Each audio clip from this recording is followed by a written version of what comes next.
আবু হানিফাকে প্রশ্ন করা হলো, আল্লাহ যে একজনের ব্যাপারে আপনার কাছে কোনো দলিল আছে নাকি? এই ক্ষেত্রে একটা ইবনে কাসিরে ঘটনাও লিখেছে। খ্রিস্টান পাদ্রীর সাথে ইমাম আবু হানিফার মুবাহাসা হলো, বহাসের ডেট হয়ে গেল, অমুক দিন বহাস, আল্লাহ একজন যদি প্রমাণ করতে পারো আমি তোমাদের আল্লাহকে মেনে নিব। আবু হানিফা রাজি হয়ে গেলেন। সবাই যখন চলে আসলো, আবু হানিফা এখনো আসে না। কই আবু হানিফা, কই? আল্লাহ এত জ্ঞান তাকে দিয়েছেন, কেমন জ্ঞান আল্লাহ দান করেছেন। ইমাম আবু হানিফার জীবনীটা নিয়ে যদি সারা রাত আলোচনা করি শেষ করা যাবে না। লাকাদ জানাল বিলাদা ওয়া মান আলাইহা ইমামুল মুসলিমিন আবু হানিফা।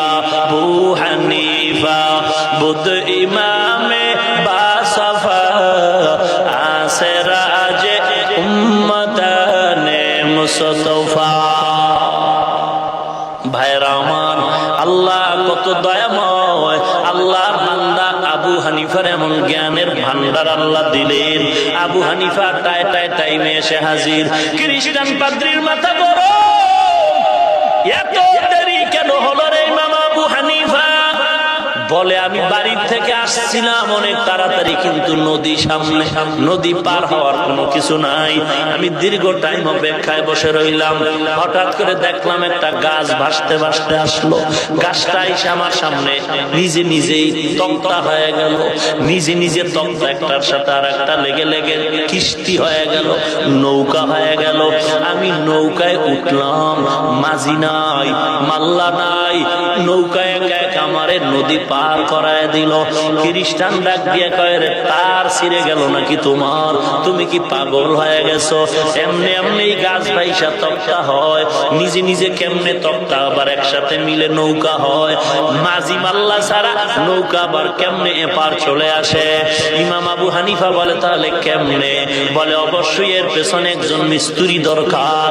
আল্লাহর বান্দা আবু হানিফা ডেকে বলে, ও খ্রিস্টান পাদ্রী, জবাব নাও, তোমার কথায় তুমি বলো একটা নৌকা একা একা যেমন হতে পারে না, একটা নৌকা একা একা যেমন নিজে নিজে পার করতে পারে না মাঝি মাল্লা ছাড়া, আমার মাওলা যেই জমিনটা বানাইছেন, আসমান বানাইছেন, আসমানের ভিতরে সূর্য চাঁদ তারকা রাখছেন, এগুলোর পেছনেও কেউ না কেউ আছে। মিস্ত্রি না থাকলে সূর্য চলার কোনো উপায় থাকে না। তিনি কে? আরো জোরে বলেন। তিনি আর কেউ নয়, তিনি হলেন আমার আল্লাহ। খ্রিস্টান বলে, আরো কিছু প্রশ্নের জবাব দাও। আল্লাহ তোমার একজন মানেছি, একজন আল্লাহ আছে তো মেনেছি, তবে তার আগে কে ছিল? এরপরে জবাব দিও, তোমাদের আল্লাহ কি কাজ করে? খালি ঘুমায় নাকি বসে থাকে? এরপরে জবাব দিও, আল্লাহ তোমার কোন দিকে নজর রাখে? ইমামে আজম ডাক দিয়া কয়, জবাব দেওয়ার আগে বেয়াদবি ক্ষমা করে চেয়ার আমারে ছেড়ে দাও, ওই চেয়ারে আমারে বসায় দাও, আমি জবাব দিয়া দেই। খ্রিস্টান পাদ্রী জানার জন্য ছেড়ে দিল চেয়ার।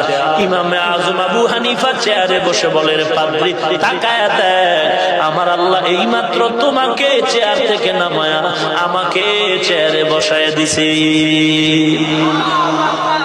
আরে নবীর উম্মত, তুমি প্রশ্ন করেছো আল্লাহ আগে কে ছিল? বলে, তুমি গণনা জানুনি? বলে, হ্যাঁ। বলো। 1 থেকে 10 বলে, জানি। 1 2 3 4 5 6 7 8 9 10। উল্টা গুণে যদি আসো, আস্তে আস্তে তুমি 2 এর আগে কত? বলে 1 এর আগে কত? বলে নাই। আমার আল্লাহ একজন, আমার আল্লাহর আগেও কিছু নাই। লাকাদ জানাল বিলাদা ওয়া মান আলাইহা ইমামুল মুসলিমিন আবু হানিফা। আল্লাহ কোন দিকে তাকায় থাকে? বলে, একটা বাতি জ্বালাও। বাতি জ্বালানোর পরে বলে, রে খ্রিস্টান পাদ্রী বলো, বাতির আলোটা কোন দিকে? খ্রিস্টান পাদ্রী বলে, চতুর্দিকে। বলে, আমার আল্লাহ কুদরতি নজরও চতুর্দিকে।